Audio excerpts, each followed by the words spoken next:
Saya yakin Anda nggak punya bukti, tetapi Anda datang ke KPK berdasarkan dugaan, asumsi, dan melihat segala, kok ini aneh, gitu kan?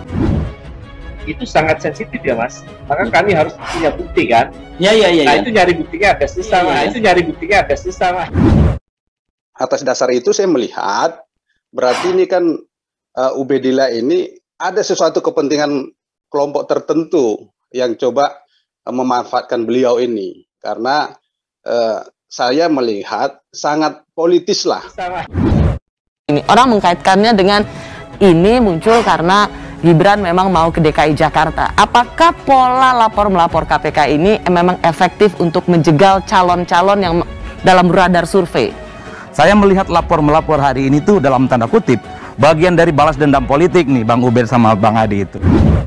Pemikiran saya agar pihak kementerian terkait mengambil tindakan terhadap Ubedillah, karena saya kan melihat Ubedillah ini kan melaporkan putra dari Pak Presiden, yaitu Kaisang dan Gibran, cenderung ini sangat tendensius saya melihat.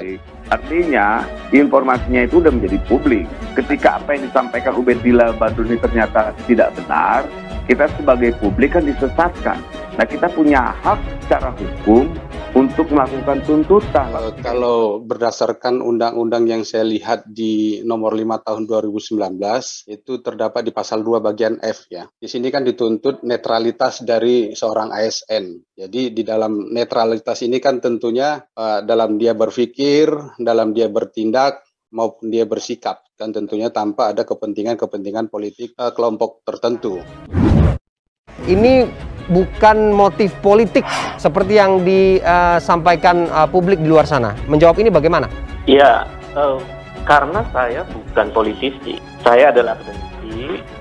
Saya aparatur sipil negara, bukan aparatur sipil penguasa. Maka kepentingan-kepentingan negara yang diutamakan. Kalau memang tidak ada kepentingan politik, ini kalau kita berkaca kepada anak-anak presiden sebelumnya, misalnya ini saya mengangkatnya, misalnya itu pada masa Pak SBY, kan ini sangat disorot, misalnya waktu itu Mas Ibas, dalam kasusnya Mas Anas dan juga Enji kalau nggak salah ya. Tetapi kenapa ini nggak menjadi sorotan Mas Ubedillah?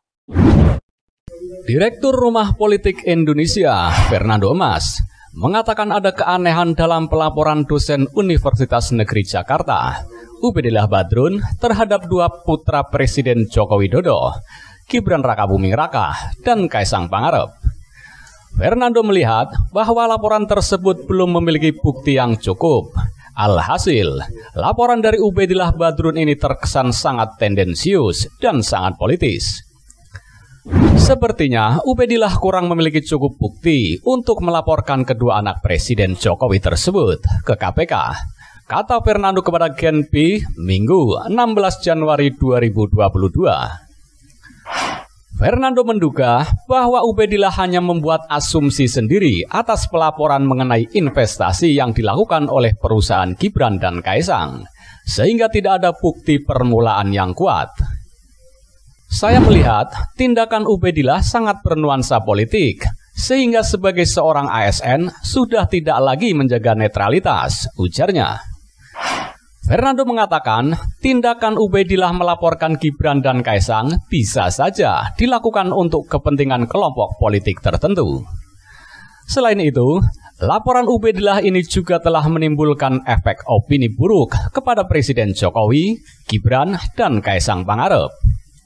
Saya beranggapan bahwa Ubedillah sudah melanggar Undang-Undang Nomor 5 Tahun 2014 tentang aparatur sipil negara, pasal 2 bagian F, tentang netralitas ASN, katanya. Menurutnya, sudah sepatutnya pemerintah melalui Kementerian Pendidikan, Kebudayaan Riset dan Teknologi, Kementerian Aparatur Negara dan Reformasi Birokrasi, dan Badan Kepegawaian Negara mengambil tindakan tegas kepada Ubedillah. Pemecatan dari ASN dan dosen di UNJ, pungkas Fernando. Ubedillah sebelumnya melaporkan Gibran dan Kaisang ke KPK atas kasus dugaan korupsi pada 10 Januari 2022 lalu. Gibran dan Kaisang dituding memiliki relasi bisnis dengan anak petinggi PT SM, induk dari PT PMH, yang terlibat kasus pembakaran hutan di tahun 2015 silam. Atas laporan tersebut, Gibran mengaku siap mengikuti proses hukum. Ia juga mengatakan siap menjalani proses hukum jika terbukti melakukan pelanggaran. Sementara itu sebelumnya, terkait niat Ketua Jokowi Mania melaporkan Ubedillah ke polisi, Gibran meminta niat itu untuk diurungkan. Gibran yakin tudingan Ubedillah pada dirinya dan Kaisang Pangarep tidak akan berbuntut panjang. Ia memastikan dosen UNJ itu tidak memiliki bukti yang cukup. Enggak ada buktinya, lapor kok enggak ada buktinya, ucap Gibran. Sementara itu, Immanuel Ebenezer resmi melaporkan dosen Universitas Negeri Jakarta, Ubedillah Badrun, ke Kapolda Metro Jaya terkait aduan ke KPK soal Gibran Raka Buming Raka dan Kaisang Pangarep pada Jumat 14 Januari 2022. Immanuel yang dikenal sebagai Ketua Ikatan Aktivis 98, yang juga Ketua Umum Relawan Jokowi Mania itu, mengatakan pihaknya melaporkan Ubedillah dengan pasal 317 KUHP tentang pengaduan fitnah. Kami mau melaporkan terlapor dengan pasal yang lebih berat. Tapi pertimbangannya, hari ini kita melihat memberikan kesempatan kepada Ubedillah Badrun untuk meminta maaf kepada publik karena ini berkaitan dengan kehormatan seseorang, karena basis laporannya berbasis kepalsuan atau hoax. Jadi ini tidak mendidik. Tutur dia yang karib disapa Noel itu di Mapolda Metro Jaya, Jakarta Selatan. Sebagai seorang dosen, kata Noel, semestinya Ubedillah bisa lebih memberikan pendidikan politik kepada masyarakat, bukan malah membuat laporan yang tidak berbasis pada data.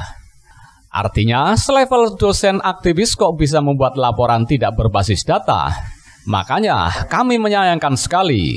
Untuk itu, kami meminta Ubedillah Badrun untuk meminta maaf kepada publik, ujarnya. Dalam laporan ini, kata Noel, pihaknya turut menyertakan sejumlah barang bukti, salah satunya berupa rekaman video.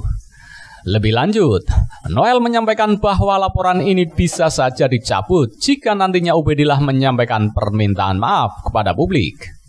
Ya, kami akan cabut laporannya. Ubedillah sama-sama kawan juga, sama-sama aktivis 98. Kemudian dosen. Yang kami khawatirkan jadi presiden buruk ketika seorang dosen ASN juga melakukan pelecehan terhadap anak kepala negara, kata Noel.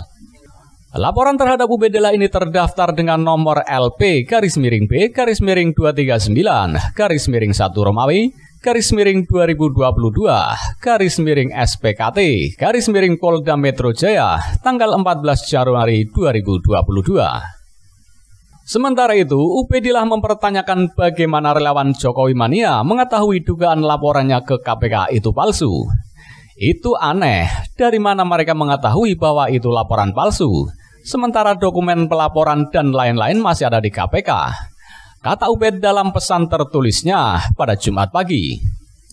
Ubed lantas menyatakan pihaknya masih menunggu apakah Ketua Umum Relawan Jokowi Mania, Immanuel Ebenezer, melaporkannya ke Polda Metro Jaya atas dugaan membuat laporan palsu.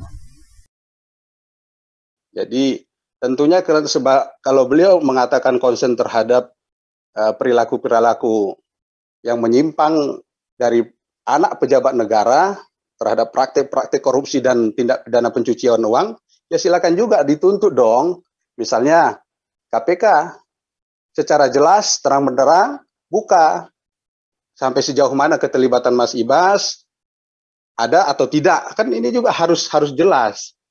Kan Mas Ubedillah juga bisa menuntut ini. Jadi sehingga tidak terkesan ini sangat politis lah yang dilakukan Mas Ubedillah. Ini orang mengkaitkannya dengan ini muncul karena Gibran memang mau ke DKI Jakarta. Apakah pola lapor-melapor KPK ini memang efektif untuk menjegal calon-calon yang dalam radar survei? Saya melihat lapor-melapor hari ini tuh dalam tanda kutip bagian dari balas dendam politik nih Bang Ubed sama Bang Adi itu. Pasca adanya hasil survei tersebut, masyarakat mulai bertanya-tanya terkait apakah Gibran akan memilih di Pilgub DKI Jakarta atau Pilgub Jateng pada 2024 mendatang. Saya tuh nyelesain yang di Solo dulu. Ini urusan DKI ya nanti aja. Dari setiap sambutannya kelihatan sekali kalau beliau ini tegas. Tapi saya tidak tahu kalau pas tidak ada saya. Tapi saya yakin sama juga pasti tegas, dan yang saya seneng tegas tapi nggak suka marah-marah.